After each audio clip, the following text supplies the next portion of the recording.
නැගෙනහිර පළාතේ මිනිස් පාද තැබීමට බියවන අභිරහස් රැසක් සැඟවුණු එක්තරා වනාන්තරයක් තිබෙනවා. ඒ තමයි කංචිගුඩියාරු වනය. අම්පාර දිස්ත්‍රික්කයට අයත් මේ වනාන්තරය යුද සමයේදී පවා අද්භූත බලවේග නිසා ආරක්ෂිතව පැවති බව පැවසෙනවා. අපි පොඩි කාලේ ඉඳන් දන්නවා මේ වනයේ ඇතුලේ අමුතු දේවල් තියෙනවා. තනිවම යන අයට අමුතු කටහඬවල් ඇහෙනවා.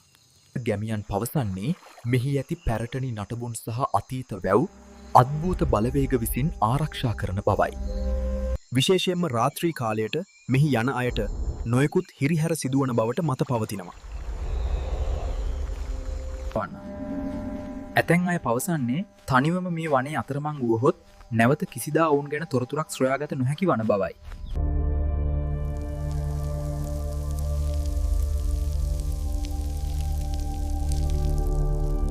ඇත්තෙන්ම මෙය තවමත් ගවේෂණය නොකළ අභිරහස් පිරුණු ස්ථානයක්. ඔබේ ඊළඟ සංචාරයට මේ අභියෝගයක් වේවි.